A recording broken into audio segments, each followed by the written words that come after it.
I ran up a check, I might do it again. Enemies close, had me thinking they're friends.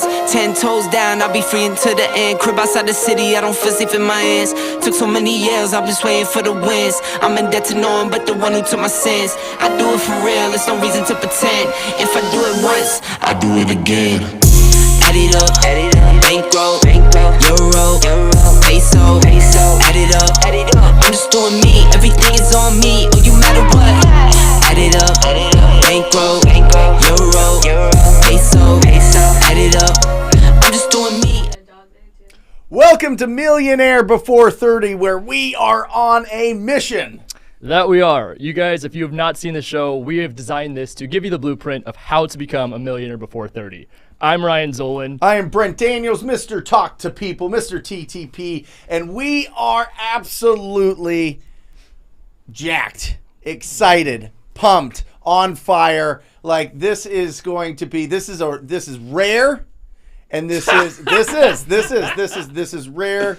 And this is, you need to take advantage of the next 90 minutes because it can be so impactful into your business because I have Josiah Grimes here. All right. You, so just so that everybody understands, business partners with Jamil Damji, right? Yep. For KeyGlee, Mm-hmm. right? New Reach is your coaching company, Yep. Is your coaching and training company. Mm-hmm. What else you guys got? You've Franchising. got franchising with KeyGlee, yeah. right? Not only are you doing 80 plus deals yourself a month, but you guys, I mean, out of all the franchises, it's probably hundreds of deals a month throughout the country. Yep. I mean, really changing the landscape, really giving companies like Home Investors and this type of thing a run for their money, really shaking up the industry in a lot of different ways, not only on finding and creating wholesale opportunities, but also for the coaching and training business. And you're managing, I mean,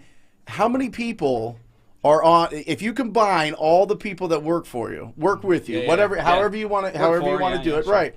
Or work with. How many people is that? How many people do you have right now that you employ? That is I think we're probably close to, or probably either just a tad above 200 or right around 200. 200. Yeah. I love it. That is incredible. Thanks, That man. is incredible. And of course, we got Albert over here. Albert is popping in and giving us all the good wisdom that he has every single show. Albert, say hello to everybody. Hello, everybody. Welcome to the show. Good to be here. Nice. Good to have everyone looking good on the mics over there. Wait, you just hear his voice because for some reason his camera is. I didn't want to see the giant eye. But he looks amazing, got though. it. Got it. He looks fabulous. We're Like, he adjusting looks it. really good. So He's looking good. There So we there's go. Albert. There we All go. right. How we doing, There's everybody? Albert, No there's small talk. Alejandro, No there's small Matt. We got a whole group here today, guys. I want you to put your questions in. I want your mind buzzing. We're going to get into this. We're going to get into the meat and potatoes of Josiah's story and his evolution as an entrepreneur here over the first 15, 20 minutes. And then we're going to crack this thing open. Guys, this is an incredible opportunity for you to really, really, really get inside the mind of somebody that's doing amazing things in our business, in our space. So, just real quick, if you guys will just give me a second, I want to tell you how I ran across you, and I don't know if you remember this, but it's probably 2014 or 15. No, it's probably 2016. I was looking to dispo a deal. And so I thought to myself, well, if I go on LinkedIn and I look and I Google Phoenix real estate investor, I'm going to find some people, right? You're the first person that pops up. Dang, that's good. Your picture right there, smiling, boom. You have your phone number there, right? So I call you up. I say, I've got this deal. Do you do wholesale, this type of thing? And you're like, yeah, bro. Yeah. I've got so many buyers. I've got people looking for things all over the place. What do you got? I'm going to get this sold for you, or we're going to do it, right? And so I sent you over the deal, and you texted me about 18 minutes later and said, yeah, bro, got it sold. Yeah. What are you making on it? $12,000? Awesome. Yeah. So that was our first deal, and we did many more awesome, after dude. that. And then you told me of this mystery guy that was out there doing a lot of deals, moving and shaking, and you wouldn't tell me his name. His name was very private. That sounds about right. And then I found out that it was Jamil Damji, Yep. which is hilarious, that he was so mysterious in the beginning, and he did that on purpose, and then really grew the business and made it something exciting. And, Thanks, and Steve. you guys ended up doing so much business together, right, that you guys partnered up. Yeah. So walk us KeyGlee. through that, because you started, I mean, you got into this business at 18, 17? Yeah, 17, yeah. All right, so talk to me about that. Yeah, so yes. So kind of my life, probably a lot of people watching or whatever, just I had that entrepreneurial bug, right? Where even from probably when I was like 4 years old, I was like, man, I want to invent, I want to create a business, and I want to make lots of money, right? You know, it was my very selfish ambition when I was really little. Sure. But yes, and that was something my mom encouraged to me, so I tried lots of different things like snack shops and, you know, whatever. I tried making money online, internet marketing. That was a blast. Made no money, spent a lot of money on stuff. It was great. Good times.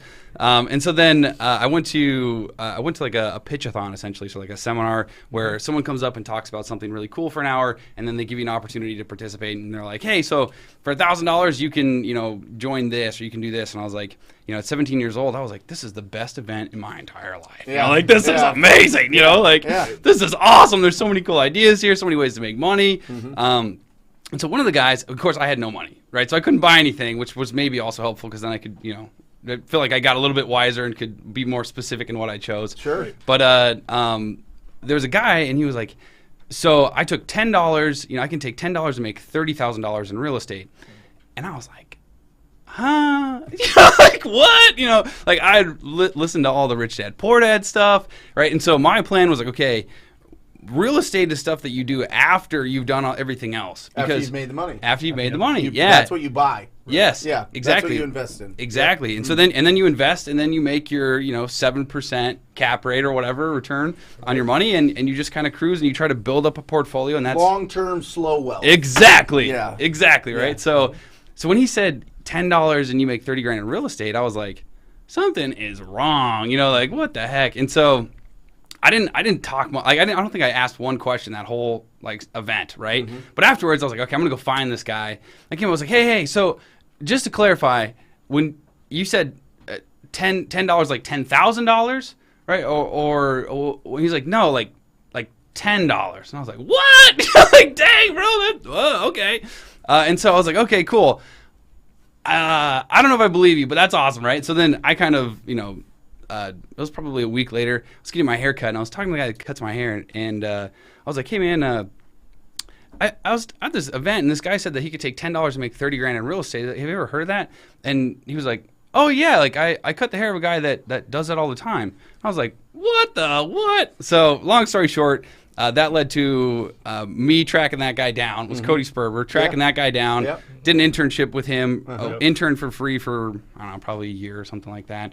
And then Yeah, I remember seeing you on the YouTube videos. Dude, and it was things, and good times, never bro. very pumped. You're Good giving high times, fives man. At the seminars, and you were on stage at one point. Yeah, it was cool. It was a blast, dude. So Yeah. like that was a really cool experience. I learned a ton from that. But yeah, so interned there, then worked there, then was partners with Cody, and then broke off. So that was really, God hooked me up. You know what I mean? Like, he gave me a great avenue. I didn't really think I was going to be in real estate. I didn't really want to be in real estate. I wanted to make money online where I didn't have to talk to people. Right. Because like when I was 17, dude, like I was scared. I think what you do is amazing because you help so many people get to where like talking on the phone is second nature and it's easy. Right.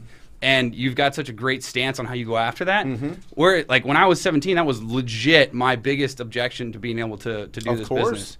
Because I couldn't, like, if you're like, go order a pizza, that was hard. I know. Right? Yeah. Like, those people that work at Pizza Hut, man, they're different than me. Like, they're smarter, they're older. Those are adults, Right. right? And so, yeah, so it was great, man, breaking through that. And then, But then you Yeah. had to talk to people. Then you were had to talk talking to to a people. lot of people. yeah. Because you were building up. You were doing the KeyGlee model, and I don't know if it was just something that you naturally, like, that was your strategy off the bat. But your lead generation was referrals, right? So- or were you doing mail? Were you doing internet leads? Were you sourcing your own deals? Good question. So when I stopped working with Cody, we kind of separated to do our own thing. It was like at that point, you know what I mean? If we could get like if I could get like 2 deals in a month or Right. whatever, like that was dope. Right? Like, Yeah. and that was like off of mailers, and Okay. some SEO stuff. Yeah. And we're like, wow, that's really good. And so when I started working with Jamil closely, I remember the first time I met Jamil, it was at like a charity event type thing, and I was talking to Jamil, and you're just like kind of casually trying to collect some information. I was like, hey man, like, so how many deals did you do last month? And he's like, 14.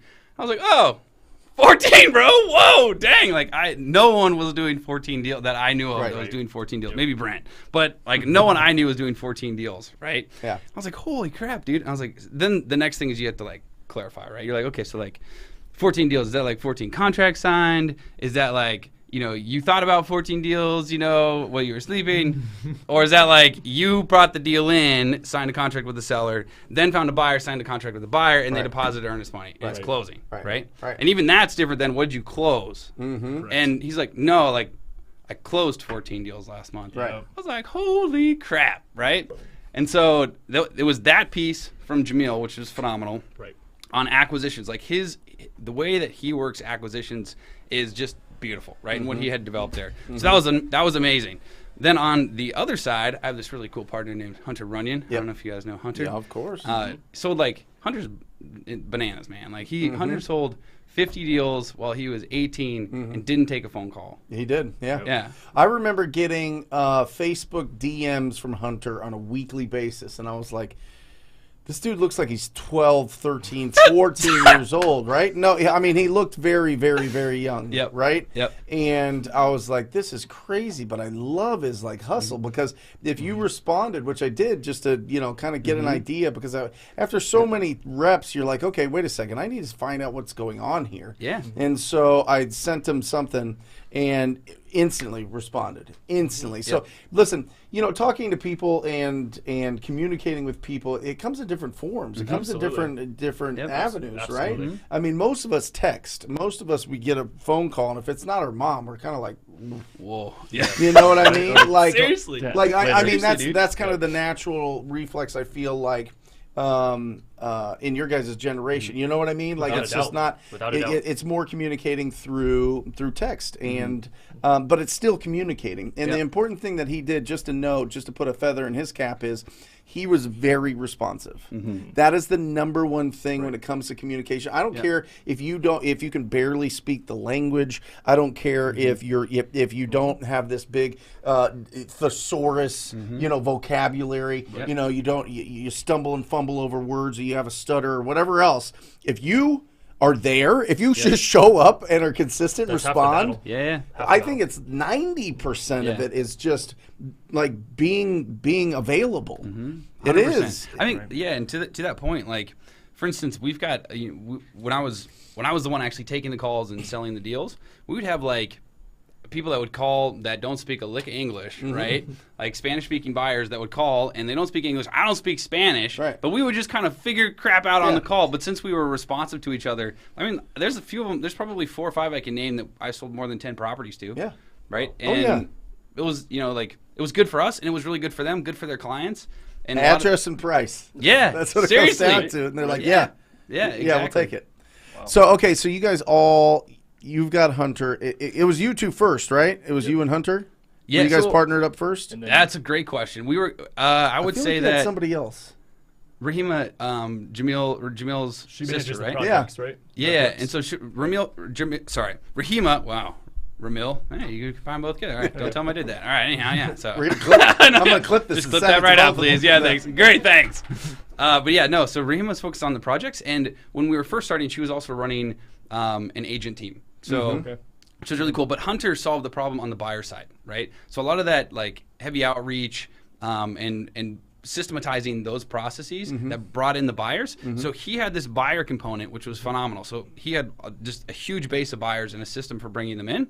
And then Jamil had this phenomenal acquisition strategy to bring in deals. And so I was sitting in the middle, and I was like, wow, I have the best job in ever. Hunter's on this side of me, and Jamil's on this side, and I just sit in the middle and feel really happy about myself. Yeah. So so that was kind of where really we had 2 systems that were working phenomenally, and marrying them together was what created KeyGlee. And so, Yeah. So was that your job? Was your job marrying them together? Was your job, is it visionary? Is it like, okay, I think we can franchise this at some point? I think that we can grow this at some point? Was it, we just want to stay local in Arizona and just dominate? Like what was the vision if you get in the DeLorean and go back 5 years, what does that look like? What are those conversations in your old dingy office?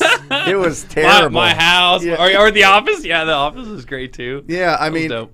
it was a rough office compared to what you have now. Yeah, compared to this, dude. Dang. Yeah. No, but you guys, what was the vision 5 years ago for? I mean, you guys were doing a lot of deals. Why not just do deals, take the money, and buy real estate, and just that's the model, right? Yep. Why invest more in your company? Why try to franchise that? That costs hundreds of thousands, if not. I mean, it costs a lot to go through franchise. I know. I've looked into what that costs, and it is. I mean, it's never ending. It's a black hole of costs. That's kind of true. Yeah. So I think a lot of that is impact that we want to drive. You know what I mean? Okay. It's really impact. Yeah. I love that. Yeah. Well, yes, there's a point where you're like, oh, money is really cool and it's exciting. What's more exciting is impact, and what's maybe the most exciting is when you're able to do impact and have it generate money, right? Because it's successful financially, but it's also impacting the people's lives that are part of it, and that's what's really fun. Like when you can find a match like that, you're like, wow, this is phenomenal. So maybe to speak a little bit to what you mentioned, like, so what was my job in that? And so there's normally there's a visionary, there's an integrator, something like that. Whereas ours is a little bit different, right? So Jamil and I played both functional roles because I was selling a lot of the deals. Right. So Hunter was genning a lot of Hunter was also selling deals. Hunter was genning buyers. I was genning buyers, and then we were both selling. And then Jamil was working on the acquisition. Generating means gen. Yeah. Okay. Yeah. Good looking out. Building your cash buyer database. Yeah. There you go. Exactly. Guys, if you have questions about building your cash buyer database, any questions, and you don't ask them during this show, you are missing a huge opportunity. These guys are the best of the best of the best at sourcing the biggest and robust cash buyer database. I mean, you guys are doing this around the country, and you guys are building them up from 10 to 80,000 buyers in each market that you're in, and people are coming to you around the country to sell their deals. Because you guys have the best buyers. You guys have the most buyers. Thanks, dude. Right? Thanks. I mean, that's kind of our gig. So guys, if you have questions about that specifically, I'm telling you, this is the window. Right. Love it. Yeah. Awesome. So man, so it was kind of visionary to some extent. Jamil also fills that extremely well. Of course. Right. And then building out the systems to systematize. So Jamil's doing something absolutely fantastic, and you want to spread that to a team. Okay, well, you can't just be like Jamil, right? There has to be an extra piece there. Where you're saying, okay, this is what he's systematically doing. Cool. How can I make that so that someone can replicate that, and that turns into a checklist? Yeah. Right? Because they have to start with the checklist, then they can grow to be like that natural, intuitive acquisitions rep, right? But first you got to start with, okay, how can I break this down to all of its base pieces, and then how can I put it so that it can be managed, right? So like for instance, something that's wild, dude. Like Jamil, when he was first starting, he was making calls. He would say 50 connects a day. So not 50 calls a day, like 50 connects where they actually talk. Like that's wild, right? And so now Jamil just naturally does that. He knows he's got to do it, so he sits down and he pounds that out. Yep. If you hire someone in, right, you could love them to death. They're awesome. Every now and then, you're going to get someone that's extremely highly conscientious and industrious, and they're going to sit down, and they're self-driven, and they're going to do that. 99% of the time, that's not going to be the case, right? And so you want to be the one that has the systems to be able to manage to them, so that you can encourage them, so you can motivate them, so you can help them achieve their highest potential. But before you can help them with their numbers, you have to know what their numbers are, right? And you have to have given them something that you're holding them accountable to. Yep. So there's lots of systems, things like that you need to put in place. And so that was kind of, I got to live in that space a little bit. And then also building out the database, like how are you going to track your leads, how are you going to track your deals, where's all your money, all that fun stuff. So I had the blessing of kind of living in getting to play a little bit in all realms as we were growing the business. So that was good. So I've got a question then. Yeah. What led to Astro? Because obviously that's how we got connected. Yep. What was the vision with that? I think kind of like what Brent was asking earlier was when you were going in vision-wise, was it long-term going to be education space because of impact? Or did that just kind of come on your plate one day and you're like, Astro flipping? Yeah, good question. Yeah, good question, man. It was a couple of things, honestly. So One was that you get asked a lot of, people ask, hey, you're doing a lot of deals. Of course. I want to do deals, and how do I do that? And so, like, I tried training a couple of my friends, and I realized, like, dude, I can't do that. Like, I can't train people one-on-one like that and do the business. Right. It's, like, literally impossible. So it's like, okay, well, how much time would it take for me to actually build this out, right? And for Jamil and I to build this out, and we're looking at it, and it's like, oh, that's a lot of hours. You know, and you're like, that is a lot of time to build this out so that it's going to be as detailed as it needs to be to have the impact that we want to drive, right? Of course. Because it's not worth, so like it's not worth putting out there if it's not going to drive the impact. But to drive the impact, it's got to be, it's got to be phenomenal. And so then it's like, if it's going to be phenomenal, it's going to take a lot of time. So I need a lot of people that actually want to do this, right? And so that was kind of a lot of people were saying, hey, how do you do this? Tried to train a couple of people one-off. And I realized I was going through a lot of the same material, but just one-on-one basis. Yep. So from there, it was like, okay, well, let's take the plunge, man. Like, worst case scenario, we create the most phenomenal course we possibly can, and it crushes, and 3 people use it. You know what I mean? We're like, awesome, high fives all around. You guys enjoy the course. I hope it changes your lives. Best case scenario, right? We get to create, and this was a lot on Jamil's heart, was community, right? Yep. Because Jamil is such a community-oriented guy, which is like, I love that guy. And so to him, it was, hey, we could use this as a catalyst for like a really, really cool community, right? Where people are encouraging each other, helping each other. Like when we got in the business, it wasn't that way, right? When we got in the business, like people were beating each other up at the auctions. There was like a bunch of closed off. Yeah, dude. It was super closed off. Like no one's telling you anything. No one's helping you with anything. It was absolutely competition, no collaboration. And so we said, hey, I think that if we were to build this correctly, right? And we're able to train people coming in that are like good people. Yeah. Right? And train them the tenets that we know work well in the business that are different from all of those super like hyper competitive and nasty, nasty practices. If we're able to train them, we could probably create a really cool community and actually have like legit cultural impact here. Love it. And that was cool. And so that was like where we're like, all right, let's do it. And so that was like, let's freaking do that. And then for franchising, it's like, hey, what's the next step in that direction that goes even further, right? Like, so we could open the corporate stores, right? We could open each individual corporate store, or we can bring in people, especially from that community. We're able to bring in people and say, hey, next level is let's actually open a KeyGlee in that market. And it's cool, right? You get to see. Yeah, why not just expand your own business? Why franchise it? Why open it up to other owners of your system? Why wouldn't you just spread this thing out as your own, under your own umbrella that you have full control over, and you just hire people for those roles? Why franchise? Yeah, wait, go ahead. Yeah. No. Go. It's amazing. Yeah. It's an amazing question, and one that we sat there and pondered back and forth a lot. And I think it's two parts. One, so we still have corporate growth, which I think is important because we've got people in our corporate stores that are phenomenal individuals. And so by growing the company, you can grow roles that they can assume, right? Okay. You can grow their earning capacity. You can grow the level of responsibility that they assume.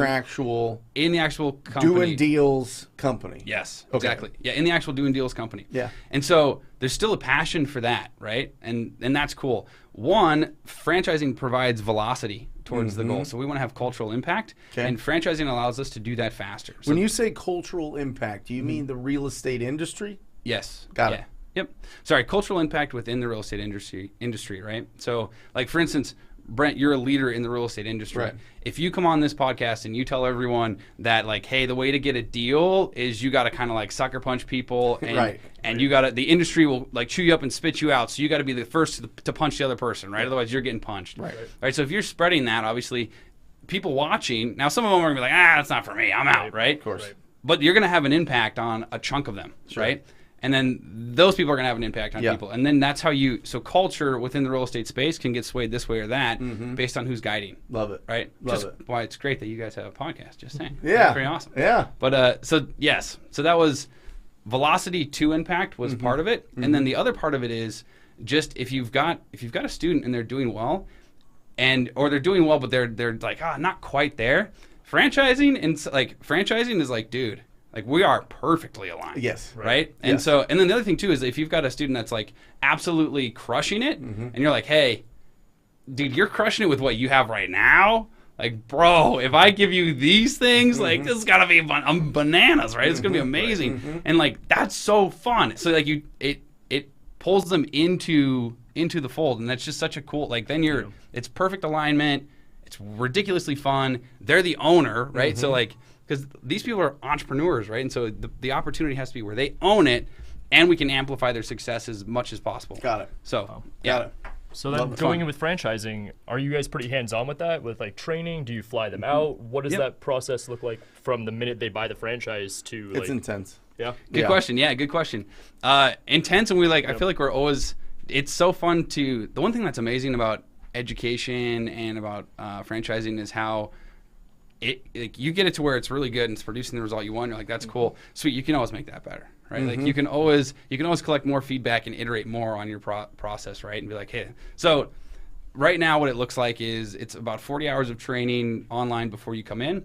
Then they come in for launch week. Launch week is a week in office, right? That's got like early morning till late night training, right? Yep. After that, then you're paired with a franchise specialist. You're still in KeyGlee University essentially for 6 months. And so there's different training points throughout those 6 months. We do an owner call once a month, and you've got a weekly with your franchise specialist. And then every morning at 8 is leadership team, the franchising team. So I'll review progress for all franchisees and then make notes. And then those notes go to those weekly meetings with franchises. So there's also like bi-weekly AC and dispo trainings and fun stuff like that. Love it. Yeah. Let's switch tracks a little bit here. Let's get tactical. Let's get into the nitty gritty. Yes. Right. And I want to kind of open this conversation with, what is your thoughts on hustle? You know what I mean? Like I want to give you a second here to kind of like think about it, and I'd like to hear Albert's the kind of thought as well, because I think he's really insightful about these things. But hustle is in my approximation is a season. It's not a lifestyle. Yep. I think that as you're growing a business and it is you and you're out there and you're fighting and clawing to provide value out of thin air, we are literally, it's coming from our brains to our mouths to doing stuff out in our communities. We literally, entrepreneurs, create value out of nothing. We're not relying on something that's already established. We're not relying on a job and a paycheck. We have to go and eat what we kill and provide value out there. And so you got to put a lot of work into it. And then how long does that last? What's the expectations of that? How do you avoid burnout? How do you avoid destroying all your relationships? How do you avoid, you know what I mean? How do you avoid, what, Albert, what's your thoughts on hustle? When you said the word hustle and I was thinking about it, I thought about it. It's like a flame inside of you, right? Okay. It will only be lit as much as you feed it the right things, right? Oxygen and fuel to burn, right? And like you said, it is a season. It does go down, it does go up. I mean, there are days where I'm like, I don't want to call anybody, or I don't want to do anything. Yeah.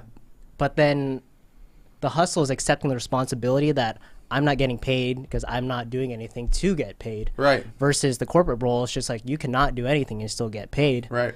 But if you truly want to hustle, it's really like taking this and turning it into action, and then creating that motivation inside of you that, oh, I did something today. I provided value, and you keep going and going. But it's hard. It is not easy. And for anyone who says or even showcase that it's easy, that's your highlight reel. They don't know when you're down in the dumps, you're waking up, crack of dawn, you're like, I don't want to do this. But, the hustle is getting inside you, getting that voice inside your head to like, no, I'm doing this today. You overcome your own little voice inside your head that tells you don't do it. So that's human nature. Nice. Ryan, what do you think?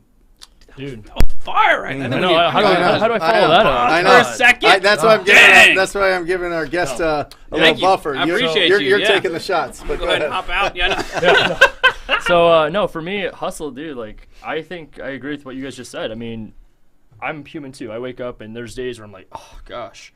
But it's more powerful for me to, like, connect it to a why. Yeah. Like, if you don't have a why and a vision, you don't have hustle or the motivation to even do the hustle. So that's where we've talked about this before, and it's the 70% mindset rule, 40% action. It's always the one person that's like, it's over 100%. Absolutely.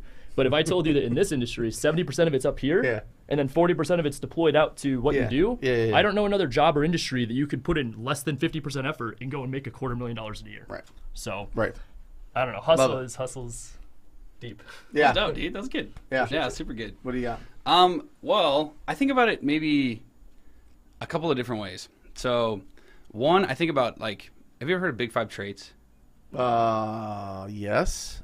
Okay, Yes. well, sweet. So you know how there's like Myers-Briggs and Enneagram and DISC and all that stuff. So Big Five traits, I feel like, so those are more, pseudoscience can be very useful in limited applications. I feel like Big Five traits is a more scientific way to approach like a person, like someone's personality, right? And so what they do, the axiom that you have to accept is something like all human behavior shows up in language. Something like that. Yep. And so, and I can't remember who I learned this from, but this is not my stuff, right? So like, just bear with me here. But I have none of my own stuff except for talk to people. Yep. That's it. And I don't even know if that's it. Awesome. So go ahead. Dope. So anyhow, with that, one of the traits is conscientiousness, right? And conscientiousness breaks down into like orderliness and industriousness. And industriousness is like one of the biggest indicators on how well someone's going to perform in their job. Right, and basically that industriousness is like the trait of I want to get after it. I'm gonna freaking work hard. I'm gonna do it. You know what I mean? Like I'm gonna wake up early and go to sleep late, and I'm gonna work. And so some people I think are born with more of that. Right? Anyone can work to that and build that in. Yeah. But I feel like some people are, when people talk about work-life balance, I think it's person specific. Yeah. Right. Yes, sure. Because some people are programmed. Like for instance, my mom. Right? Yeah. My mom is insane. My mom works harder than anyone else I know. She will work 7 days a week, 12 hours a day, take a break for church on Sunday, right? The thing that's weird, though, is like, you know how we talk about, like, okay, you don't want to do that for a long period of time.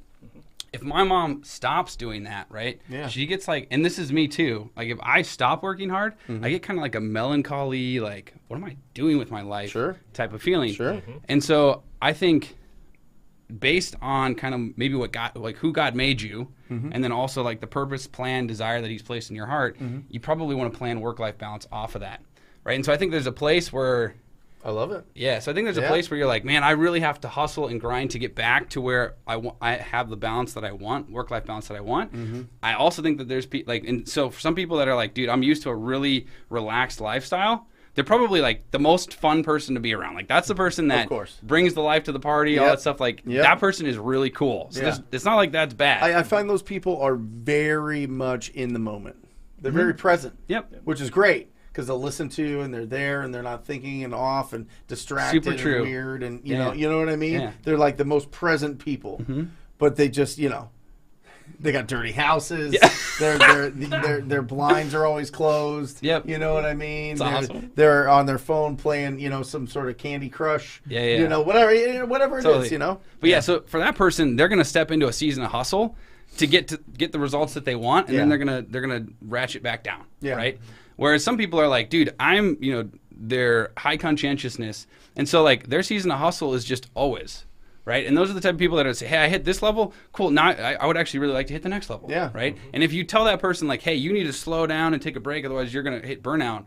That's actually how they burn out. Like they burn out by being reduced. Like if I get on day 3 of vacation or day 2 of vacation. Of course. Like with kids, it's better now. Now I can go longer. But like day 2 of vacation, start getting itchy, dude. I get like a melancholy kind of like what am I doing? You know, like what is this about? You know, like what like. So that's I think it's I would define hustle as I like the concept of punctuated, but based on someone's like work-life balance, like desired work-life balance. It could be punctuated hustle. You have to hustle in order to get success. Well, and I always think that whole work-life balance is kind of a trick that employees play on entrepreneurs.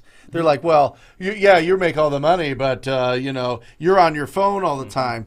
And it's like, I'm on my phone and my son's seeing me provide value to the community. So what's what? Just because you can turn off your professional life here doesn't mean that I'm not teaching my sons something important about providing value to somebody that needs help right now. You know what I mean? No, like totally. it's a weird different type of tweak to it. You know, like he's texting or he's on the phone or he's on a meeting or he's traveling or he's doing this and that, and it's like but I'm home all the time, right? I'm around the kids all the time. I'm there. If I need 30 seconds to send a text message, that's not going to disrupt my child's childhood. You know what I mean? Totally. Like, I mean, you've also got like kind of this workaholic thing that's really in pop culture and things like that, like the workaholic dad or workaholic mom, that type of stuff. That's really crept in probably over the past 30, 40 years, something like that, where that's been identified as like, hey, this is a problem. But then also you see it in Hollywood movies and stuff. Yeah, but that's ego. That's just people that... Every time I hear something like that and they're like, yeah, I got to go, and I'm never home because I go to happy hour every day with all the, different people that I connect with. It's like, that's a choice. Right. Yeah. Come on, that's not business. Get out of here. What are you talking about? Yeah, I think it's Jamie Dimon that talks about like work-life balance, and Jamie Dimon's the CEO of Chase Bank, right? Yeah. So like they did like $32 billion in profit last year. Sure. It's ridiculous. Like I think maybe second to Apple. Listen, you want to build a good business, be a bank. or title. Or title. Yeah. Did you see that PropStream just sold for $175 million? Yeah, I did. Crazy, dude. Yep. Congrats to them, man. PropStream just Very sold cool. $175 million to Stewart Title, the top 10 worst title company. No, So, wow. It's awesome. Hey, they're working on it, bro. That's why they're working on PropStream. it. Yeah, But, they're investing. But yeah, man. So he was talking. Guy works extremely hard, right? And he was talking about, hey, a lot of that is actually choices, right? If you on Saturday, if you're going golfing with the buddies, and then you get a drink at the, then you go grab a drink, and then you go home, you got to take a nap so you can wake back up. Like, okay, that's a choice, and that's not like, yeah, that's bad work-life balance. Well, listen, we wake up every day with a choice. That's it. We wake up every single day to determine what we're going to do with the next 24 hours, right? We do. I mean, are there responsibilities? Sure. Can you shirk them? Yeah. Can you take them seriously? Yeah. Can you go out and provide value? Yeah. Can you sit on your ass and just kind of mope around? Yeah. There's choices in this country. You could do it. You literally can. I mean, it's wide open. We're all programmed because we go to school and we woke up and we had to go to school. That's the law, right? You have to go to school. But once you're 18, what's the law? You got to work? Nope. You don't have to. I mean, you could find somebody that pays your bills. You could stay at home. You could do nothing. I mean, every day we wake up with a choice to do what we want to do. So what do we want to do? Do we want to do things that give us energy? Do we want to do things that drain us of energy? Do we want to go out and are we in a hustle season? Are we in a visionary season? What are we doing here? You know what I mean? Yeah. So, I mean, I think it's really interesting to look at this whole idea of, free will and and the options that we have in this country to do, and what do you want to do? What do you want to accomplish? What are your dreams? And listen, it's going to take it's going to take some time to build momentum, to pull from the air income, and find something that you could be of service to our community. That's it. Yeah, totally. I think it's a huge play of, you talk about the hustle being workaholics, and it's a lot of things that, for us, the younger generation, we are just bombarded with information, and the media saying, don't be a workaholic, work-life balance, and they're just pushing this narrative to us, like, be happy, happiness is more than money. I'm like, no, money is money. Like, money is a tool that makes it easier to be happy, sure. But I think for a lot of... I love that they do that, Albert. I love that people are pushing that way. I love that people are being real. Be selfish. Yeah, but remember when remember when you're a kid and your parents, teachers, like, oh, you can be anything you want to be. But as we get older, society's, be a little more realistic. And I think the problem is the people are pushing that narrative. They haven't felt one of the most powerful emotions that we as humans can feel, which is desperation and fear. When you feel those two emotions, you do things that you never thought you would do. Like if you're fearful for your life, you will do things that you never thought you would do. If you're desperate to survive in society, pay your rent, you're going to go out there and suddenly talk to people, and you hate talking to people, right? That's it. Because you're feeling that desperation, that fear, and society doesn't feel that enough. We're too comfortable. We're too easygoing. Like, I'll wait for my stimulus check. I'll wait for the government to bail me out. But listen, I love that. There. I love it because people that have brains like us, that have that entrepreneurial spirit, Get out of line. we win. Yeah. Yeah. You get out of that line. I honestly feel no competition for anything ever. I really don't. I feel like the pie is so huge, and they just keep shoving in more stuff into this pie for us all to eat, and we're just like, what? This is crazy. All we have to do is like take action and be of service. Like this is bananas. This is fantastic because more people are just kind of like figuring things out, and that's fine if you're in that you want to figure out what you have and what you want to do with your life and all that stuff. But people make a whole life of this. I'm 40 now. I have friends that still are doing business at 40, and it's going to be like that forever. And I've got family members, I've got older people that I know just from neighborhood or growing up or whatever else. It's the same old thing. The government's always doing this, and this is this, and rich people are this, and there truly is no competition if you want to go out and really build something special. I just believe that. Yeah. What do you think? Love abundance. Should we start? Do we have some questions? Okay. Sorry guys, we have been going. Yeah. Albert's just dropping all types of good stuff, man. Dang. Albert's the best. All right, we should Albert's bring you in the more best. often, bro. So Yeah. Yeah. I've been consuming information for too long and finally took action. I made my first few cold calls. I was absolutely terrified, but I did it. Soon you'll be ringing. You know what? I'm going to ring the bell for you for just taking that action, brother. Nicely done. Listen, Way to go, listen, but the next one, Justin, it better be that deal. It better be a deal. we ring it for deals, but that's taking action. I love it. Nice. Listen, Beautiful. That's how you start. It's just one step. Boom. Keep going. Pull it out of the air. Pull it out of the air. It comes through your voice. It comes through this thing. We have such an advantage having this thing with us all the time. You can do that. The microphone on this device is the most powerful tool you have in your business. Nice work, Justin, dude. Crushing it. Ooh, from Leonard. I'm a truck driver, so may try to get a deal. Try to get a deal is a little difficult for me, but I would love to partner up with someone for my first deal quick. Yeah, absolutely, dude. Comment in the put in the comments what market you're in, and if you guys are there, squad up. I know we've got a bunch of Astro flipping students watching this, so love it. let's all find a This way is to my collaborate. cousin. Yeah, Yeah, There we Leonard go. Daniels. Let's go. There it is. Love it. No, Leonard, listen. I think that you could probably speak to this as like nobody else. right. You partner up with everybody Yeah. to find these opportunities. So, what advice would you give Leonard if he found a deal? What should he do? Dude, I mean, that's just like the biggest softball When ever, you find bro. a deal, when you feel. call who? Call who? Call KeyGlee in your area, and they'll sell for you. So I think, dude, I think the biggest thing, right, if you've got limited time, then you want to leverage. And so there's two places you can leverage. It's either on finding and building your buyers list and building those relationships, because finding the buyers and building those relationships both take time. And so you can have, let's say that you find 10 buyers today. Now, they might buy, someone there might buy from you, and that's awesome. But it's more likely if you had 100 that have known you for 6 months or a year, right? And so if you don't have time to build that and you have a deal, you want to plug in and leverage someone else's buyers list and relationship and energy they've placed in that list to get that deal sold, right? And so, we're giving up a bit of the profit, but honestly, they probably can sell it higher than what you would have been able to sell it for. And so, one, it actually gets sold because, remember, we're working on limited time frames with wholesaling. So it actually gets sold. That's dope. And then, two, you've got kind of a long-term relationship. You can focus just on bringing in deals. The other side that you can focus on leveraging is the acquisition side. So the acquisition side, right, this is Brent's domain. He's an absolute stud here. But the acquisition side, again, there's a process there. So that process either looks like I'm texting, I'm cold calling, I'm sending mailers, I'm spending money on marketing, I'm setting up marketing, sending it, waiting to get a call in, then I'm negotiating for a few weeks, then I finally get the contract signed, which, if you're Brent, obviously they negotiate in like 35 seconds, no big deal, but most people, a couple weeks. And so there's time on that side as well. And so you can also leverage that, right? Going out, finding people that have a deal, you're the buyer, you say, hey, what do you have? I'm looking for a deal. They say, hey, check out this deal. You get the deal, you say, okay, that deal looks pretty decent. Cool, I've got a buyer for it. Sweet, you partner with them, you're able to sell it. You can also micro flip, or you sit in the middle and you leverage both sides, There you Wait. go. What's a microflip? What's a micro flip? Oh, snap. Okay, check it out, y'all. So we just, that's awesome. Yeah. So we just talked about you can leverage the dispo side by plugging into a dispo wholesaler, right?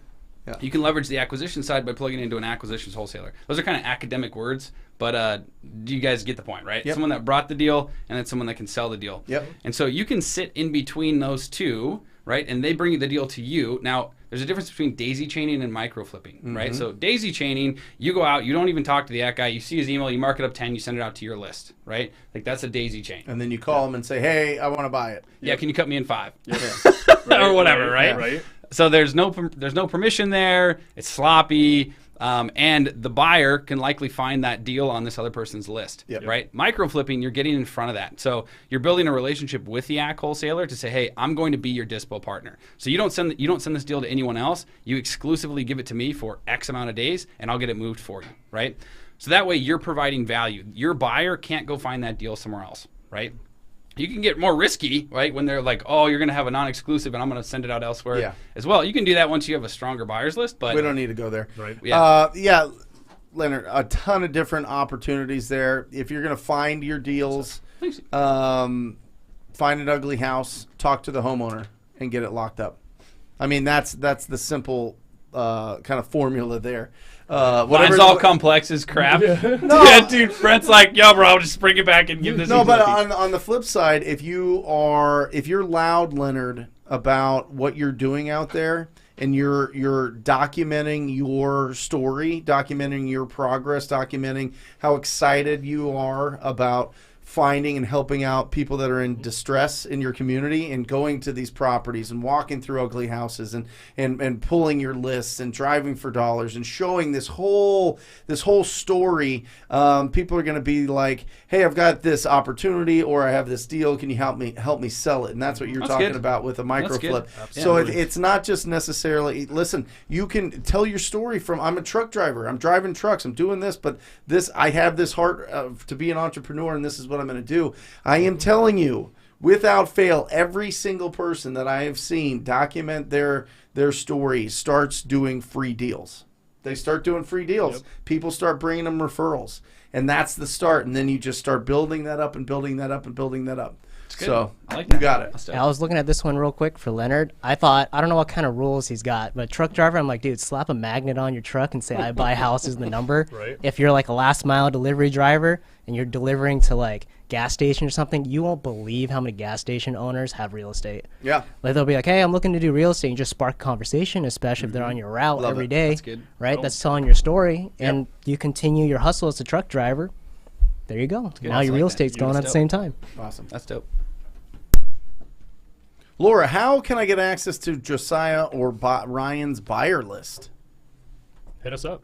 Yeah, I mean, KeyGlee, is there anyone specific to reach out to? Oh man, dude, I should have brought the list. I think probably the best would be go to KeyGlee.com. Okay. There's a phone number on there, because based on what market you're in, right, you're going to work with the designated person there. As for us, just hit us up on Instagram, me or Albert, and we'll do some deals. Laura, where do you live? Let us know if you're still here. I hope you are. Oh yeah, that'd be good. Yeah, That's a good idea. Yep. AI or Al entrepreneur. I think that's an I. What do you guys think? Yeah. AI entrepreneur. What's your buyer avatar? Is this are we talking to a bot? This might be a bot. No, I'm just kidding. Hey, oh my gosh. Age, income, type of occupation, etc. Dang. All right, cool. So there's different tiers for buyers. So I'm going to try and make this answer less complex. It's a very analytical question, but I love it. Yeah. So there's different tiers for buyers, and there's different, so you've got institutional buyers, which has a breakout into multiple different things, right? So institutional meaning? Institutional meaning the money isn't theirs. Okay. Yeah, in large. So, like for hedge instance, funds? Like hedge funds, REITs, pension funds, endowment funds. Okay. Right? Those. Big words. Yeah, big words, I guess. But so those, they're going to purchase a lot of property, which is awesome. They're just going to have a bunch of restrictions that you have to work through, right? There's some hurdles. Yeah. Yeah, there's definitely some hurdles there. But if you find the right one, like we have some franchises that sell like 90% of their properties or 90% of their properties to an institutional buyer or institutional buyers, just because we know exactly what they want, they'll pay the most, and so it's like, sweet, here you go. Right, here's another one, here's another one, here's another one. Well, then you can from a lead generation standpoint, you can start catering your efforts towards what they're looking for. Absolutely. Yeah, 100%. So you've got institutional buyers, then you've got your, as far as like age, income, type of occupation, you've got your professional fix and flippers and fix and flippers, investors, stuff like that. And then you've also got your, this mom and pop, this is their very first deal, right, that they're starting off with. As far as demographics, you're looking at between like 30 and 65 is normally the 30 and 65 in male is our primary demographic, but now women are starting to build in that space, which is really cool. And then as far as occupation, so you've got your full-time investors, which are the ones that you're going to do the most volume with. They're also going to want the best discounts generally. Yep. So they're, there's a trade-off there. You're going to do more volume, you're going to give them better discounts, or they're going to buy the properties that are better, and they're going to be faster, right? Yep. To see the good deal and then call and be like, I'll take that. Then you've got mom and pop or mom and pop where this is their first flip. They've seen maybe a couple TV shows, and you want to be able to help those people through the process. A lot of education. Yeah, you want to educate them because you want them to do well. Yeah. Like our biggest thing is when we bring in a buyer, we want them to become a repeat buyer with us, right? And so we want them to make good money on that first flip. Well, if you aren't kind of saying like, hey, you should look at the neighborhood and what other flips sold and how much money they made and which one made the most and what that looked like, and then try to model your flip off of that, even that little bit of advice saves them from going in and putting in terrible looking freaking colors and stuff like that. But yeah, so that varies as well. Generally, it's younger couples that are looking to flip, so it's anywhere from 20 to 45. Awesome. Age. Nice. Yeah. There you go. Yeah, and occupations are all over the place. Yeah, I love that. I think that the institutional buyers and the mom and pop buyers are usually the ones that the process is a little longer. They want to see the property actually. Yep. They want to walk it. They want to get maybe some bids or something here. Totally. And your professional fix and flip, I mean, that's what we sell most of our deals to, truly. And they buy them sight unseen. They know the areas. They know their budgets. They've got it all figured out. So it's really interesting there. And if you build your buyer base with those professional fix and flip people, you are going to sell them easier but make a little less. If you sell it to the institutional and the mom and pops, you got to do more work, but you're going to net more. Would you find that accurate? Yeah, I would say yes. And I think it kind of sorts itself because you're going to push out every deal that you get. Right. Some deals are going to be better, and the investors are going to grab those because they're faster. Here you go. You want to read that? Me? Yeah. Yep. Dude, Silly. I would love to. Yeah. Hi, I'm in Sacramento, California. How many cash buyers should I have for this market? What would be a healthy amount for a successful wholesaler in my market? Ooh, Vasily, good question. Can I take this one? Yeah, I'm curious your answer. Sweet. So there's, depending on what healthy is, right, to you. So I think you're going to get consistent business. This is going to sound like a big number, but it's not that big a number. It doesn't have to be that big of a number. So I would say you're going to get consistent business between 1,000 and 1,500 buyers on your list. Right, and so that's a lot of outreach. You can do outreach through social media. You can hit up people on Craigslist. There's like lots of ways to gain 10, 20, 30, 50 buyers in a day. So it doesn't have to be hard to do. You can even, you can pull the list of buyers and start calling, right? Yep. And the best buyers have bought from other wholesalers, right? So you can look at tax records who bought from other wholesaler and go after that. It's a little bit of gray hat, and that other wholesalers are like, hey, you stole my buyer. So, be careful with that. That's not a thing. Yeah, it's not a thing, apparently. Doesn't even exist. Listen. All of these buyers are on Tinder. You know what I mean? They're dating a lot of people. Yep. It's just that they're not just exclusive with one wholesaler to get all their deals. Totally. They're looking at everybody's opportunities. Yep. Yeah. Yeah. So that's your best class of buyer. Bought from another wholesaler. They know the process. Tinder still a thing? They can buy fast. I think so, yeah. No. No? Oh, I'm just saying no. No? Oh yeah. Yeah, it's All right. definitely a thing. Yeah. Yeah, it's a thing. That's your thing. No, Albert, he's gonna- all right, you wild man. Oh no, I'm in a committed relationship, sir. Happily. You're gonna we're get him into married. trouble. Good work, bro. It's trouble. Good work, Albert. Is that why you have that second phone? Huh? God, Oh man. Wow. Didi, that was a joke. Brutal. Okay. Brutal. But yeah. So. He does not have a second phone. Albert's girlfriend. He loves you, and he sees a bright future. Very There you nice. go. Okay. Beautiful. And he has a puppy at home. Crushed. Anyway, go ahead. Yeah, so 1,500 wholesaler buyers, then tax record buyers, and then after that, you're going to shuffle into your social media buyers, your social media buyers and institutional buyers, right? And so, if you can be heavier on the social media buyers, you can be heavier on Craigslist buyers. Some of those are still good, but anyhow, you get a smorgasbord, kind of a mix of all of those categories. Up to about 1,500, you're going to start performing very consistently. Beyond that, great. Then awesome. But 1,500 can support 5 to 10 deals a month. Awesome. Yeah. Wow. There you go. What's your buyer base? Dude. Oh, wait. So, yeah, I was going to say, this is a bad one for my mentor to hear, but Yeah. we did $250,000 with 5 people. Right. So, Dang. I mean, That's epic, bro. Yeah, Let's I mean, go. it was literally, it was dad, it was 2 wholesalers, it was a buyer, like 1 actual buyer, and then this other guy was like a developer or something. Nice, I don't dude. know. Awesome. But it works. I'm gonna get Gil. Cool. Yeah, so from Gil, what are... Okay. 2? Okay. What are the steps you take to build a massive cash buyers list? And I would say exactly what he just broke down. Yep. And then more importantly, going back to like what I was talking about earlier with mindset, don't tell yourself that 1,500 number needs to be done in 10 days. Like, be mindful. If you want it to be 30 days, whatever is healthy for you, it could be 30, 40, 60 days, and it doesn't change too much of a direction. I mean, like I said also, we did it with 5. So building a massive cash buyers list depends on the state, but if you're a local out here in public states, tax records is always going to be the best. Yeah. So, Gil, we are averaging $42,000 a deal here in Phoenix. Boom. The reason for that, we outline in the cash buyer pack. If you'll put the TTP Insider on there, we've got a little download, Gil. Not a little download. It's a really great download on TTP Insider called the Cash Buyer Pack. Check that out. It shows you how to get your first 100 buyers.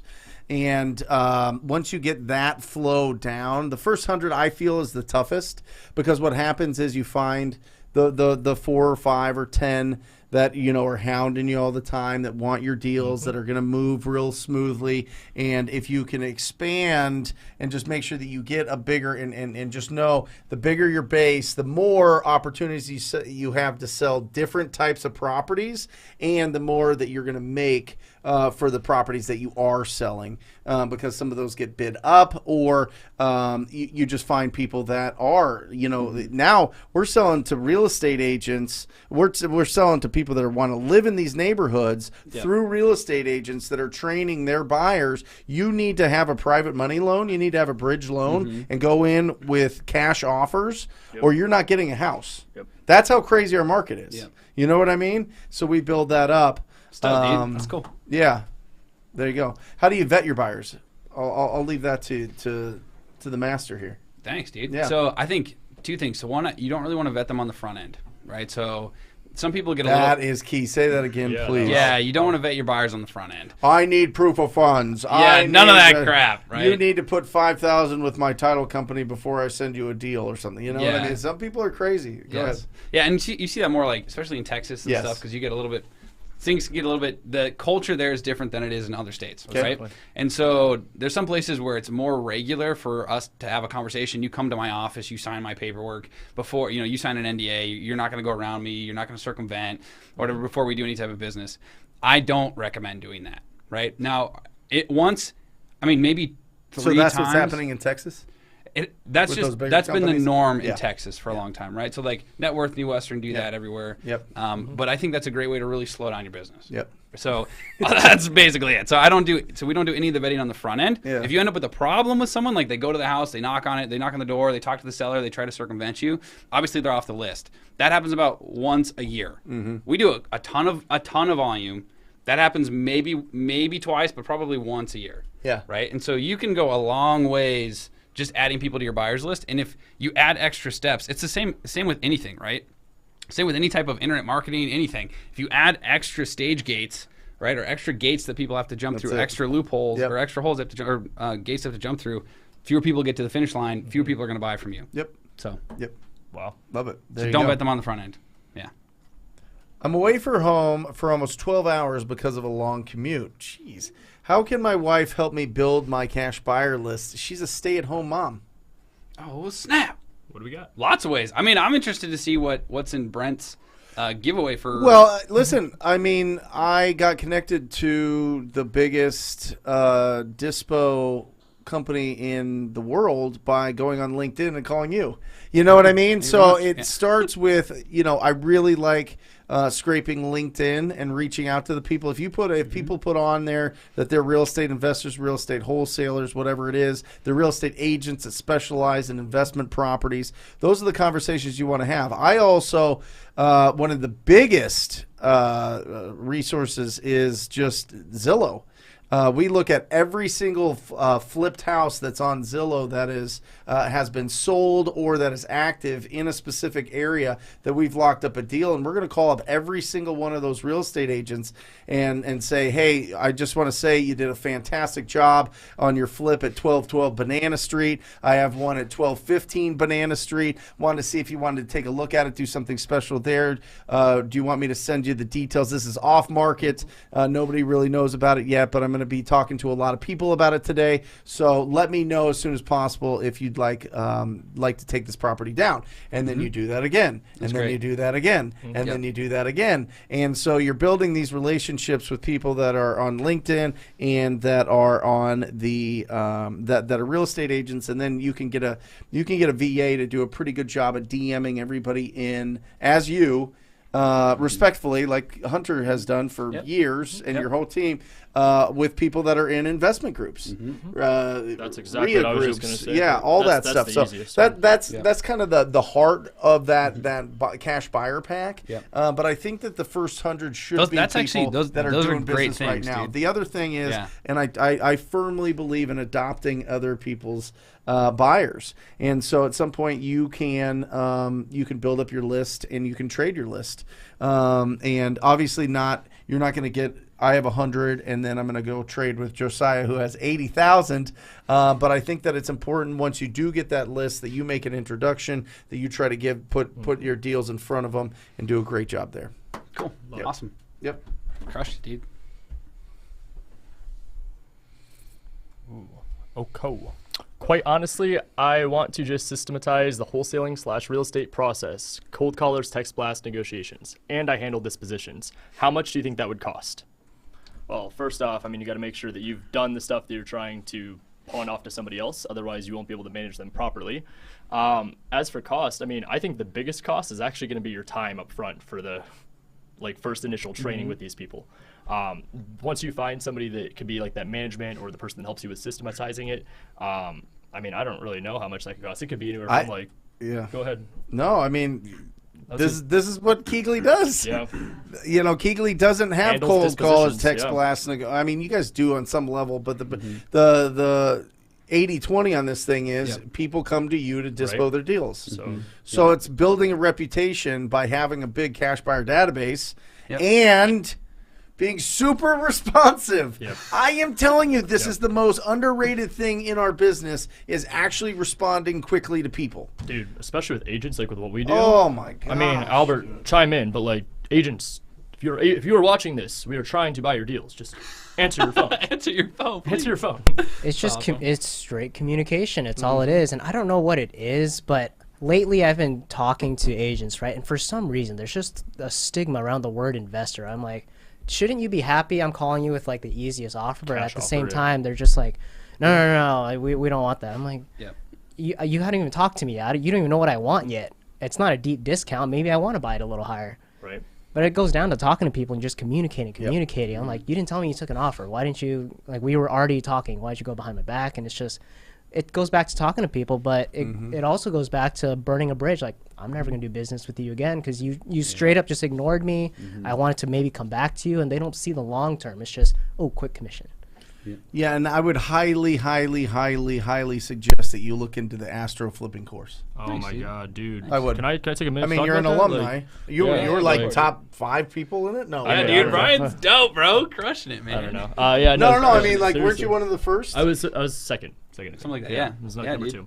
No, but seriously, just side note about Astro flipping and Josiah while he's here. Like, if I've talked about this on my Instagram story, you'll see it when you go on social media. But like, if I have to tell you, like, all the people I've been around, no offense, Brent, sorry, Brent, Steve, bunch of partners, mentors, coaches, programs, there is not one out there from A to Z that will literally break down not even just wholesaling, but mindset, real estate foundations, what the process looks like. That's 3 weeks in itself before you even start talking about acquisitions.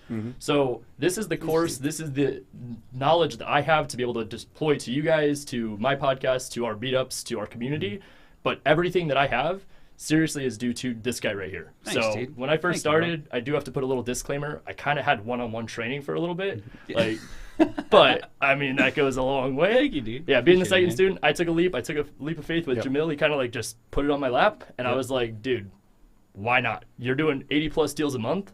I'm trying to get into this. Let's do it. I think it's so crazy how big you guys are now. When you guys started and Jamil was doing the sales calls. I know, that's awesome, bro. The sales calls. It's awesome. Yeah. People interested in Astro. Jamil was on the phone all day long selling the course. Now you guys have 15 people in each, I mean, it's Do you absolutely want to know how I incredible. know that he was calling people? When I first told him I was going to be talking about the course, it wasn't even released at this point. I was like, hey, are we still good for 3 o'clock? I'll be there in like 30 minutes. Just send me the address. He's like, you're local? And I was like, how many people are you calling? Yeah, right. like, I'm not special. Like, okay. Come on. But then I showed up and it was like family. And they were like, this is our acquisitions. This is disposition. Thanks, This dude. is TC. This Yep. is marketing. I'm Yep. like, Yeah. I'm a realtor. What is this? dude. Like, Yeah. But yeah, so Astro flipping. Love it, dude. I mean, come to me. I can get you a little discount. So. Oh, there you go. But, I mean, It's awesome. Yeah, it's fun, man. It's Yeah, cool. so thank you. And you Appreciate crushed you. it, bro. Dude, I appreciate Dude, the shout out to Ryan is that like we have group calls, right? Ryan's on every one. He's asking all the questions. He goes through the material A to Z. Like when someone joins a course and they don't finish the material, like I see that, and I'm like, dude, like. well, dude, and you didn't have restrictions at this point too, so it's like I went through like 3 weeks and like a week and a half. Yeah, he crushed it, which Yeah. is awesome. Like, I love that, dude. So, like, just your dedication and the fact that you're like, hey, I know that I gotta go A to Z through the course. I'm gonna be on every call. Crushed it, dude. Well, it was So, action. awesome. It was action. That was the biggest thing for me. It was like the mindset week for me, dude. I mean, that alone, I've told Jamil this. I don't think I've told you. The course itself, week 1 of just mindset, nothing real estate related is worth it. Thanks, Like, I was like going through it. I'm like, in 3rd grade, my mom and dad did this, and this led to this, and why am I figuring this out at 21 years old through a real estate course? Yeah, Like, that's awesome. But yeah, it was like that realization, and then honestly, the self-awareness that came with it, and then I was like, it's just Love it, action. dude. Inspection period, earnest money. Yeah. Okay, let's do Yeah, it. love it, dude. Yep. Good So I stuff. appreciate We're it. getting Thank you. Yeah, questions absolutely. Thank piling you. up Yeah, here, let's boys. do it. Let's do it. Let's, Sorry, side get note, to 'em. my bad. You guys can kiss you, bro. after this, all right? No. Do you send every property you get under contract to your entire cash buyer list, or do you send specific properties to specific buyers? Ooh, good question. So generally the entire buyers list, right? So that's like our default is you go to the whole list. Some people are tempted to be like, hey, I'm going to do a special favor for this particular buyer. There's very few circumstances where that's justifiable, I think. Because the other thing is you got to feed your list, right? And so if you're handing off all your favorite deals, then what's your list getting? The worst deals, right? So what's that looking at? What's that doing to your reputation? Right. And then when you do need any other buyer that's not your best friend, they've only seen garbage deals and they don't open your emails anymore. So I think it's send it to everyone, right? And the email list this is the other thing. Some people will say like, oh, well, they told me they only want this city, right? Now, if it's a different state, don't send it, right? No. But if it's just I only Don't want this listen to 'em. city, Yeah. send it to the whole metroplex, Yeah. right? The email. I now- only want houses, and then they're like, yeah, I want that piece of land. You're like, what? Yeah, exactly. It's weird. If you're gonna call them and say, hey, I just sent you an email, or send them a text directly afterwards, that's how you can service your best buyers. Say, hey, check your email right now, right? And give them that heads up. And then you only do that on deals that you know that they want, but you email them everything. Yeah. There you go. So, Gil, here's the thing. Whenever I see the word that like every, it's never going to be every, right? Like not all properties are going to be the same for our business. If it is, and I'll tell you a quick story why. So we had a deal that we had locked up for $330,000. It was an 8-plex, and this was a couple years ago before it just went bananas, right? So the price, anyway, and we put it out at $440 and had a ton of buyers. The issue was on our buyers list was an agent that was the cousin of the current owner. So the cousin then sent the blast out to the owner. He saw that we were able to, put it out at $440, and he wanted more money. He wanted $70,000 in more money. So instead of $110,000, we made $40,000, which is still phenomenal. Don't get me wrong; I'm not complaining here. But what I'm saying is, when we have really big deals, we close it as soon as possible. We will own it, and we will send it out to everybody after we own it. because there's so many different, Kevin Bacon, Totally. 7 degrees of, Yeah. you know what I mean, of connection here. So I get real, when it's a really big deal, I'm going to close that and then I'll blast it out to everybody. I don't have a problem there because I own it, right? Yeah. So I think that there's some advice there. And there's some situations where there's really tough tenants that need eviction, and there's only a certain amount of buyers that are willing and have the bankroll to be able to support that. And so I don't crush my one disposition guy with everybody calling in and saying, I want that deal, and him having to explain, well, you have to do this eviction. Even though we put it in the description, they still don't read it. They just see an address and a price, and they're like, I want this. Yep. And then we talk about all these other, ancillary things that are holding this deal back or kind of congesting this from being a real smooth deal. And, so we'll take it to specific buyers if it's a specific case. Or if the seller wants nobody to walk the property the whole time, like literally nobody can see it. We can't have pictures of it. We can't have anything. But I know it's in an area that's a specific buyer will buy anything, and they know it doesn't matter what the condition of the property is because they're going to do something amazing. We'll go specific to them. That's good. Yeah, I like that. Those are great exceptions. So, my mistakes equals your valuable lessons. Ask 80 deals a month. That's unheard of in my neck of the woods. How does someone do that? I'm used to just 1 to 2 deals a year through cold calling. Brent Josiah. I like that name. Brent Josiah. It's not a bad name, Yeah, bro. that's pretty cool. I think they're It's like missing you took one. 2 really great names and put them together. They're missing Ryan. one. Ryan. Albert. Ryan's like, Yeah. what's going on It could here? be the middle okay? name. I know. That's just the first name, bro. Okay, your last name is cool. Well, listen, that's very interesting, and I actually think that this is a really a good one for you. We'll get to it. My mistakes equal your valuable lessons, but you've done over 10 deals a month from just MLS deals, from on-market opportunities. Yeah. So I think that could be For sure. an opportunity for somebody that Yep. maybe it's Without a doubt. unheard of, but maybe you could get it on the market or off the market. Yeah, Or play I'd the- also like to know what market you're in, right? Right. If that's, I don't know if we can do Yeah, that goodness, yeah. but if we can figure out what market you're in, then maybe I can give you some direct. What's the advice, biggest income month KeyGlee's had? Oh, geez, I don't know, dude. Come It's on. over. I think that biggest income month we're over 7 figures, but Right. Yeah, Yeah. I don't know where we're at up there. Yeah, $1,000,000? dude. Are we tap dancing? Tap dancing, bro. I don't know. I'm just saying, somewhere up there. Okay. 1 million, 1 million, 2 in a month. Yeah. So you have to build a machine for that. Obviously, you got to build systems for that. You got to grow that, and you need a lot of staff for that, right? I mean, what do you think the minimum staff would be to do 80 deals? So, well, okay, to do 80 is there's a big A month. There's a big divide between like doing 35 and doing 80. Like 35 you can scrap together with 2 or 3 4 really high powered peeps, which You're telling me I could have a team of 5 people, myself included, and do 35 deals a month? it's what Jamil and I did with Hunter. So that's why I can say that. Okay. But that's not sustainable, right. Like, I don't know if we slept. You know what I mean? So, like, that's not, Okay. that's not sustainable. You can't keep doing that. But I think that you can get to, like, 20 a month. We could, like, if it was Jamil, Hunter, and I, we could do 20 a month just cruising, right? 25, because I would be taking the calls. I wouldn't have time for anything else. Right. I wouldn't be able to build anything else. That's the other thing. That's the other thing that, once you build, people are like, well, I love all these profits I'm getting at 35 deals. I love scraping it. I love keeping all this. I love this. But it restricts you from growth in a lot of ways. Yeah, and if you ever leave. If you're in the tornado, it's over. Yeah. if you're in the middle of the tornado doing all the stuff, wearing a lot of different hats, it's going to restrict you from that big impact. Yeah, and so you have to step back somewhere between And that's tough. 20. Yeah, somewhere between 20 and It's very 40. You're difficult. building the team, and you're stepping back on your capacity of what you can do, so that then you can launch past that and get to 80, right, or go beyond that. So, yeah, Insane. cool. Bernie Mac. Bernie, Bernard. let's go.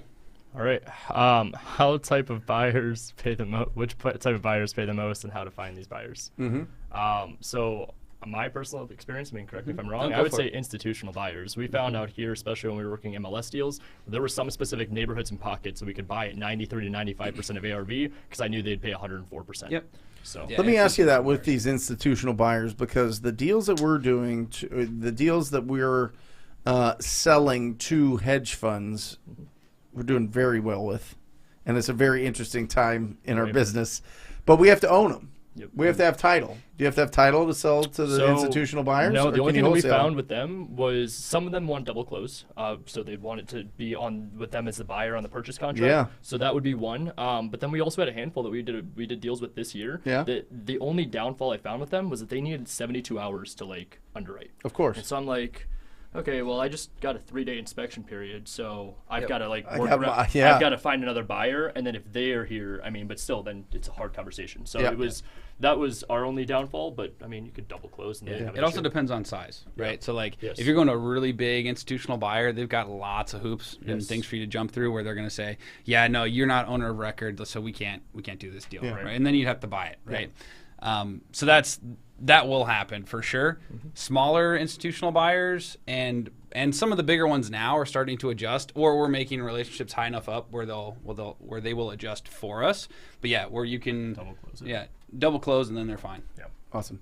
Can you, Matt? Can you hear Ryan? Okay, he's kind of a fall. Yeah, he's I'm trying playing to the play that. yeah. So Oh, that we sorry, can see dude. each Yeah, other. because No, you're in between. I gotta lean over I've, this I've, way. I've learned to do it. Like, okay, Yeah. That's awesome. Lean back. I don't know if this is really sustainable because this hasn't happened long enough for me to figure out, but I feel like the type of buyers that pay the most are the end buyers. Like you said, the realtors who are telling someone this is going to be your new home that flip, they will pay the most because they're not looking at profit margin. They're not looking at holding costs because that's their end home, right? So do you think that's a sustainable model, just be looking like, hey, what are these agents looking for their traditional clients that want this to be their home or their 2-year fix and flip, stuff like that? Yeah. Are you asking, is it sustainable? Yeah, do you think it's that sustainable? Is that a good way to look at it? No, I think that it's market specific. You know, I think that if there are enough private lenders out there, and if the market's really, really, really tight, buyers are forced to do that. But do you that, see buyers that are doing going to that? live there? Do you think that they'll like start to transition to that kind of a model for buyers to acquire properties? If the inventory's low, I mean, listen. The fact is, you can look this up anywhere. You can Google it. Amount of properties built each decade from 2010 to 2020. Half as many properties were built as the previous 5 decades, because we went through the Great Recession. I mean, that hit and it really affected. And then, not only that, but then you throw a pandemic in the mix at 2020, and it really slowed things down again. So one, we have a lack of housing, which is legitimate. Yep. We have 30 million more people than we did 10 years ago in this country. So right now, interest rates are decent. We'll see what happens with inflation, but I think that they're going to probably play it pretty cool because they don't want to go too crazy with this thing. And you've got, or let me know what you repeat think. The 80s, yeah, I agree. Yeah, no, and so you got lack of inventory. So right now we've got a window where there's a lot of money out there to lend. There's not a lot of properties, so people have to fight for it. So what do you do to fight for properties? You got to buy them cash. You got to buy them cash, even if it's a house you're going to live in. Yeah. Yep. Not all of them. Not all of them. There you go. This is what. Oh, okay, Bro. yeah, bro. You can do a lot Bro. then. Yeah. Yeah, you can do a ton, dude. So currently in Atlanta, Georgia market. Great market, tons of wholesalers here, very competitive. I have not heard of anyone doing that many deals in a month. The most I've heard of is 3 deals. Yeah, so lots of people. You can reach out to Chris Campbell, is our KeyGlee franchisee there, and a couple other amazing franchisees there that are starting to crush now too, which is really good. Yep. And so Yeah, I would also look at REI Live. It's run by Brandon Barnes, and he is phenomenal. He runs an incredible group, and I would say probably a quarter, if not half of that group does more than 3 deals a month. So I would definitely go to that meetup, That's a good REI market. Live, Brandon Barnes. yeah, and I would say the other thing is just go to Google and type in like real estate wholesaler Atlanta, Georgia, and join everyone's buyers lists. So just join there. You're going to get tons of emails, right? But then so one, you're going to be able to see what type of volume they're doing, and then you can check tax records afterwards to see, hey, dang, they actually did close 10 of these, or they did close 5 of these, or they did close 20 of these, or whatever. So Well, also, and you made this point before, but I loved Well, and we still do it. We're on everybody's buyer's list. You see the addresses, and then you go back 45 days, 60 days, either yourself or the VA, and you see what LLC bought that. You do a little research. You find the managing member of that, and you call them up and say, hey, I see that you're buying these properties wholesale. I wanted to see if you wanted to get some more wholesale opportunities. Yep. The breadcrumbs are there. You know, it's all fair game. You can reach out. Listen, if you've got a deal, you're not going to restrict Josiah from selling his deal because he sold it to somebody else and then you sold it to the same buyer. We all have the same buyers on our list. They just have more, but we all have. I mean, for the most part, there might be some exclusive that you guys have, but for the most part, people are all over the place. So adopt those as well. Cool. Mr. C. Maine. From Mr. C. So how do you know if the so-called cash buyer can really buy your deals or not, and not another wholesaler trying to daisy chain your deals that you have under contract? Earnest money. Earnest money, the only way to know. Yeah, seriously. I mean, you can preface it on the call, right? So you can be on the call with them and be like, cool, awesome, man. And then this one, are you taking down yourself or are you looking to wholesale it? Either's good. We probably do, I don't know, I'd say 50, depending if you think they're a wholesaler, then you can say something like this. We probably do 50% with wholesalers or through wholesalers. We do 50% direct to buyer. So which one are you planning on doing on this one?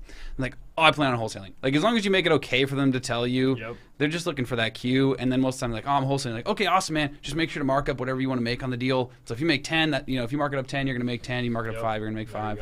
So that's normally on the front end, they'll tell you. Earnest money. Non-refundable earnest money. That's what we're talking about. That's if you're going to commit to somebody that's going to take it seriously and not just be like the first person to like lock up your deal and hope and pray that they can sell it in the next 12 hours. Make sure that you have the language in your assignment agreement that says if they don't get the earnest money, non-refundable earnest money delivered to the title company within that same day, if they commit to it before noon, or by noon the next day if it's afternoon. That's kind of the rules that we play in our business.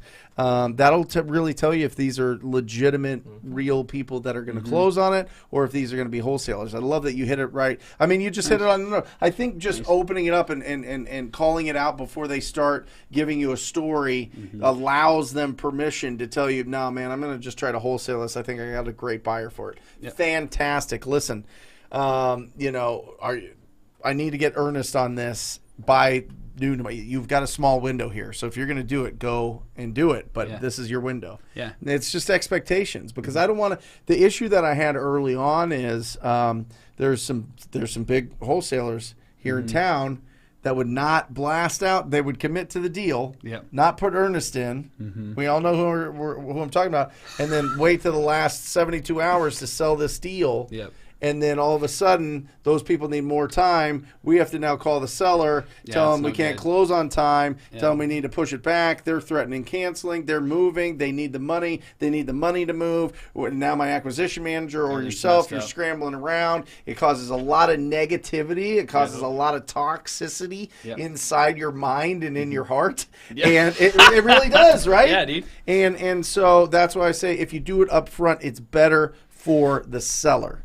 And I always believe that if you're going to commit to a deal with a property owner, you need to be confident that you can close it yourself. And I love the language in the assignment that you talked about, and then also language in the contract that says that the buyer has to close by 12 p.m. on the closing date. Because then if they don't close, or if you 3 days before you know that they're not going to close, they can't hold you all the way through the closing date, right? And you can slide a buyer in that's going to close in the afternoon, same day for the seller.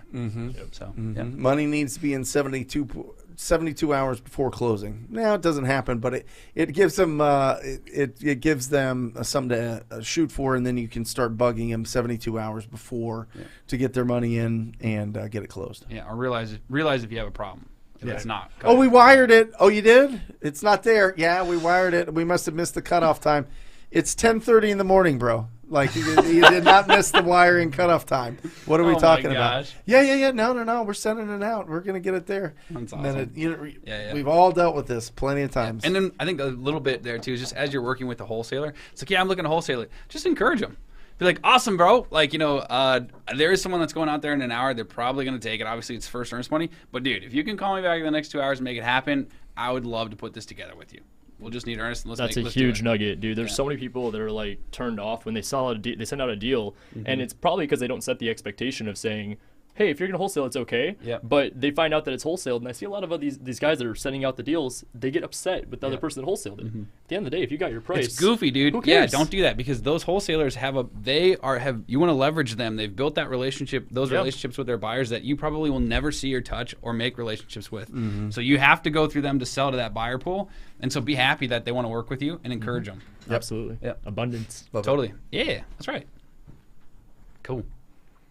What are your current challenges in your business, Josiah? Oh, snap. I think current challenges are probably talent density, right? Because as you're growing, as you're growing and you're expanding, right? We have some phenomenally phenomenally professional experts in both AC and dispo and title, like across the board. As you grow, those people their capacity doesn't just increase, right? Yeah. So you see a lot of people that are like, hey, they might have a tight knit team in, let's say that they're in Dallas, and they got a tight knit team, they're doing business, and they're like, we're going to expand to Knoxville, right, or Nashville, right? Yeah. We're going to go to Nashville too. It's going to be great, awesome. How many people are you hiring? Well, we're just going to do it with the same team, and then if it works, we're going to grow. Okay, all that means is I'm now going to do a lot less in Dallas, make less money, and then there's an aptitude curve for you to set up in a market that's like probably 3 to 6 months. Love it. So you're going to move into Nashville. I think it's a year.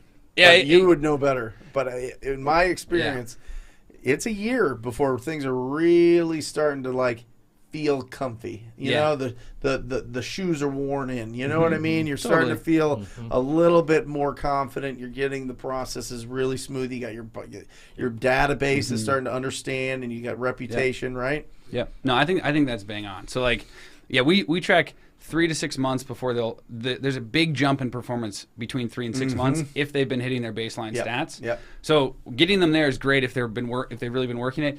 When you get to a year, then that's when you're like, okay, cool, I'm settled. Like I feel good. This is consistent. So we're in alignment there. Awesome. But basically, you don't just get to duplicate that team. Right.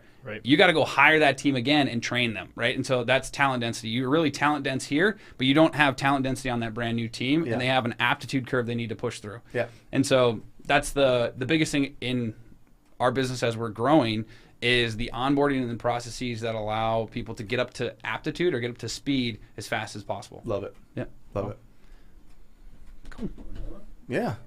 Would love another one. David. Wait, is this guy related? Wait a second. Do we know David? Is this your cousin? We got our cousins on the show. Cousins, that last name there. Well, he wants to know about you, so hit it. The short success backstory with Albert. Listen here, David. My success story is just beginning, right? Very short and sweet. I went to college, did the whole thing, right? I graduated in 2019. And at that time, that's when I first really got into real estate. My dad had a rental, and with Vietnamese being his first language, there was a language barrier. So communicating between a renter and him was very difficult. I stepped in to be like, hey, let me talk to him for you. Let me just pass along to make sure all's smooth. Mom's happy, dad's happy, right? Yep. Once that left, I told my dad, hey, get rid of the renter. They're causing troubles. I can see they're in financial downfall. Like, it's time to go. Let this go. And I said, let's sell this house. He goes, no, it'll sell as is, perfectly fine. Again, like, I bet you I can get you more. And I got into that because he said, I want this much for the house. If you can sell it for more, you can keep it. And I'm like, all right, I'll put my own money in it, flip it. And here's how I flipped it. I took my toolbox, I took my truck, I went over there, and I swung it through the wall. And then when I found something I couldn't find, I looked it up on YouTube to take it apart. Yeah. And then from then on, that's when I got the bug of doing it. I'm working my 9 to 5. About a year and a half later, I took the leap of this year. And I said, real estate full time, let's take the jump and don't look back. And since then, I'm going for it. And I found that desperation, that fear of like, that paycheck's not coming in anymore. So it's like, I better do something to supplement my income any way it may be, whether it be flipping furniture, whether it be finding junk and selling it again, or even creating stuff, because I love to build stuff. I build stuff for other people. But to your point, Brent, I create value for them because they found the things that I create, it's a great piece for their home. Yep. So that's their little piece of value. And you know what, David, we're just beginning. So keep following. I hope you start your journey as well, because we're all in this together. You gotta live up to that last name. I love it. I don't think he knew it was. Yeah, that's And also a little disclaimer. Yeah. The swing and the hammer, we found insured people for the part that needed to be done insured. Yeah, good call. Good clear. Yeah. There you awesome. I go. love There you it. go. Good We're going stuff. to do one more question. You three have all been a big part of my real estate journey. Thank you, guys. Awesome. From Dylan, my brother and I are Astro students and just love you locked up guys. and sold deal number 7. Hold Let's on. go. Locked it up for $255,000 and Dispo sold it for $290. There we go. Josiah, Go, bro. pull down on the rope to ring it. There we Oh, go, bro. Come on. Pull Come on. down on the rope? Yeah. No, I mean, and then swing it. Okay. There you go. There we go. There we go. Let's go, Dylan. Good stuff. Dude. That's awesome. Yeah, Brandon. Oh, yeah, Dylan. Good Yeah. stuff, They were guys. just in here. Hey, listen, your picture's on the wall here, buddy. Yeah, I've got them on in my office. So, Dylan, great job. That is a phenomenal deal. That's dope. Young guys, too. How Yeah. old are they? 20? They're 20s. 20? 20s. Let's go. 20, yeah. Yeah, Dope. Dylan, Let's go, guys. Way to go. congratulations. That's awesome. So, that's awesome. Yeah. That's awesome. Congratulations. That's a Good to see great that. way to put a bow on the show. I mean, fantastic. Real quick, let me do a little housekeeping because Batch here will kill me if I don't. Jesse Burrell and I are doing a incredible training tomorrow, actually on Friday. The link is right here from that. Okay, it's not here. We're doing this again? 2 days in a row? No, I have it. Oh. I'm commenting them. Oh. It'll be the comments. So it's clickable. Clickable. Oh, That's actually okay. pretty smart. So You're anyway, looking out. we're You're talking looking about out. doing massive deals. I don't know if we're still on right now or if it's a Google screen that people are seeing. No, you're still on. Okay, got it. I'm seeing a big Google screen, so I don't know what's going on. I love it. Anyway, yeah, so check that out. We're talking about doing big, massive deals. Do not miss it. It's going to be an incredible free training there. I've got a special Thanksgiving Day show. Your partner is going to be here, Jamil, Sweet. on Monday, 10 a.m. Mountain Standard Time. We're doing a special Thanksgiving Day show. It's going to be absolutely bananas.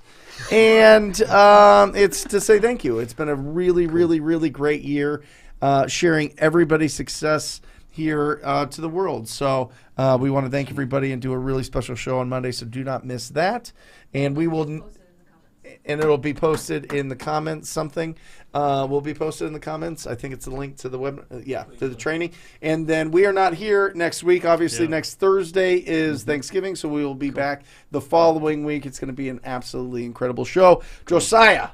It's been a pleasure, Thank you, bro. brother. Thank Absolutely, you. Now, dude. listen, That was fun, man. for 90 minutes of your time, Yeah. I mean, listen, you got a lot going on, and you've got a lot of responsibilities and a lot of exciting projects moving forward. And again, I feel even though you're at a huge level of success, I feel like Thanks. just to echo Albert's, I think you guys are just getting started. Thanks, bro. So I'm Love it. excited to Cool. watch that. Thank you, man. And like the rocket ship that is your guys' emoji, you guys are blasting off. So final you. thoughts. You want to take us out? Yeah, absolutely. Appreciate you guys.